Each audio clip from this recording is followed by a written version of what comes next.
نحمدہ ونصلی علی رسولہ الکریم اما بعد۔ معزز سامعین، السلام علیکم ورحمۃ اللہ وبرکاتہ۔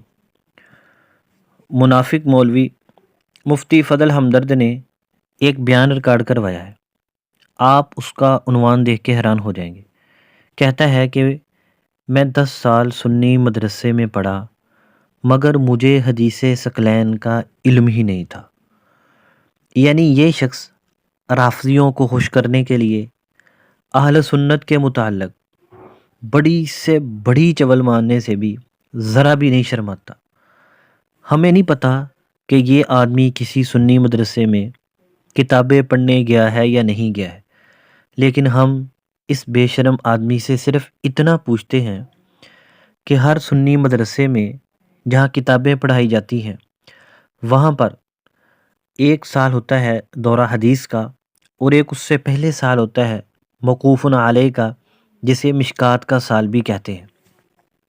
اگر تو واقعی کلاس میں بیٹھتا تھا، استاد کی تقریر سنتا تھا اور سبق پڑھتا تھا، تو پھر جب تم نے وہاں پر مشکات پڑھی تھی تو 6117 نمبر پر حدیث ثقلین موجود ہے۔ جب استاد یہ حدیث پڑھا رہا تھا تو اس وقت کہاں دفع ہوا تھا؟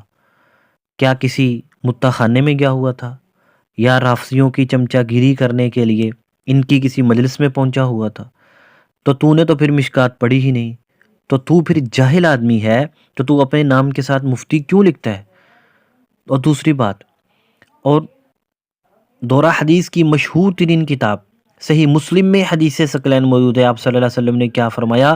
میں تم میں 2 بھاری چیزیں چھوڑ کے جا رہا ہوں، کتاب اللہ و عطرتی، صحیح مسلم حدیث نمبر 6225۔ صحیح مسلم کے اندر بھی یہ حدیث موجود ہے۔ جب استاد یہ حدیث پڑھا رہے تھے تو اس وقت کہاں دفع ہوا تھا؟ اس وقت تو کلاس میں بیٹھتا، حدیث پڑھتا۔ اور جامع ترمذی میں بھی یہ حدیث موجود ہے، حدیث نمبر 3785۔ جب استاد یہ حدیث پڑھا رہے تھے اس وقت تو کیوں موجود نہیں تھا؟ یا تو پڑھا ہی نہیں ہوا، یا تو پڑھا ہوا ہے لیکن اندھا دھند چھٹیاں کرتا تھا اور بے شرمی کے ساتھ تو صحیح نہیں پڑھا۔